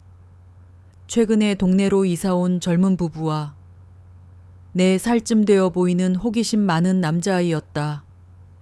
남자아이는 거대한 진돗개의 5마리를 보고는 겁을 먹기는커녕 눈을 반짝이며 아장아장 다가왔다. 우와, 강아지다. 아이의 부모는 깜짝 놀라 아들을 뒤로 잡아당기려 했다. 그들 역시 진돗개 소녀의 이야기를 들어 알고 있었다. 하지만 그들은 섣불리 아이를 막아서는 대신 잠시 망설이며 상황을 지켜보았다. 예전의 서아였다면 그대로 못 본 척 지나쳤을 것이다. 하지만 지금의 서아는 달랐다. 그녀는 그 자리에 걸음을 멈췄다. 그리고는 다가오는 남자아이를 향해 천천히 몸을 낮춰 눈높이를 맞췄다. 서아는 남자아이를 향해 말하는 대신 자신의 바로 옆에 있던 가장 작은 개, 별이를 부드럽게 쓰다듬었다. 그리고는 아주 작지만 햇살처럼 맑은 목소리로 말했다. 얘 이름은 별이야. 착해. 그러고 나서 서아는 고개를 들어 겁먹은 부모와 호기심 가득한 남자아이를 차례로 바라보았다. 아이의 굳게 닫혔던 입술이 아침 이슬을 머금은 꽃집처럼 조심스럽게 열렸다. 그리고 마침내 아이는 세상의 모든 낯선 이들을 향해 자신의 첫인사를 건넸다. 안녕. 그 한마디는 너무나 작아서 가을 아침의 산들 바람에도 흩어질 것 같았다. 하지만 그 어떤 웅변보다도 더 큰 울림으로 그 자리에 있던 모두의 마음에 가 닿았다. 길고 길었던 침묵의 터널을 지나 한 아이의 세상이 마침내 바깥 세상과 연결되는 순간이었다. 서아는 오늘도 5마리의 개들과 함께 조용히 걷는다. 말이 없어도 충분히 대화가 되는 자신만의 세계 속에서 아주 천천히 그러나 분명하게 세상 속으로 자신의 길을 내고 있다.